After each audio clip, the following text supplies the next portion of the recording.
Fidèle. Bonjour Sylviane. Très contente de t'avoir parmi nous. Moi aussi, ravie d'être ADM Échange et Mission, un des partenaires de l'Église protestante méthodiste du Bénin et des autres églises de la sous-région, puisque je suis désormais à l'Association des conseils chrétiens Église d'Afrique de l'Ouest.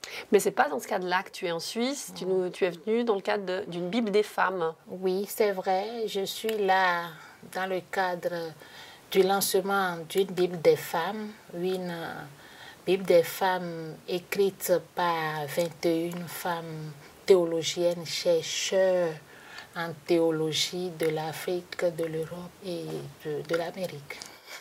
Donc, une Bible des femmes, ça veut dire que tu es féministe. Est-ce que tu peux nous dire comment tu es devenue féministe? Est-ce que tu as eu des modèles de femmes? Est-ce que dans ton vécu?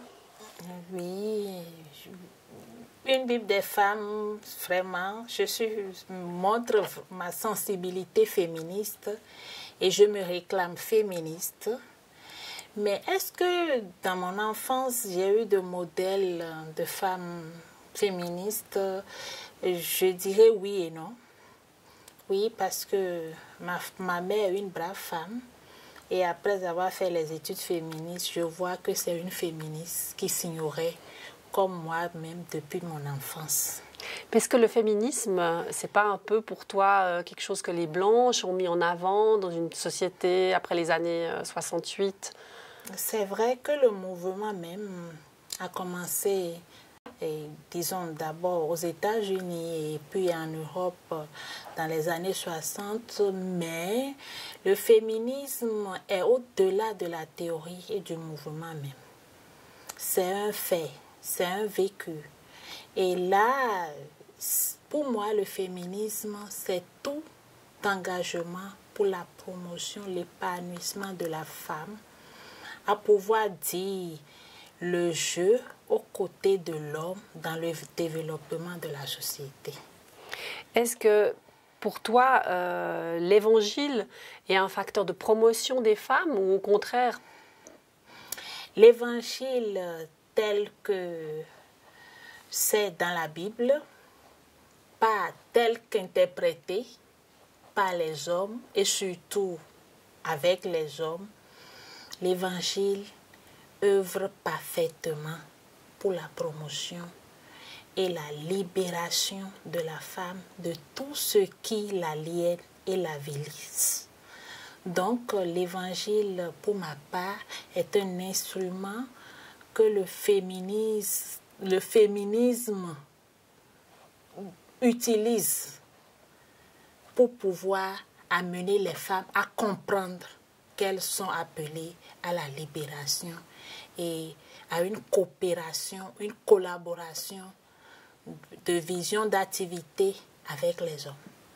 Et puis pour toi qui es à la fois femme, pasteur, féministe, comment tu es considérée? Est-ce que c'est des rôles, une cumulation de casquettes qui sont difficiles à porter?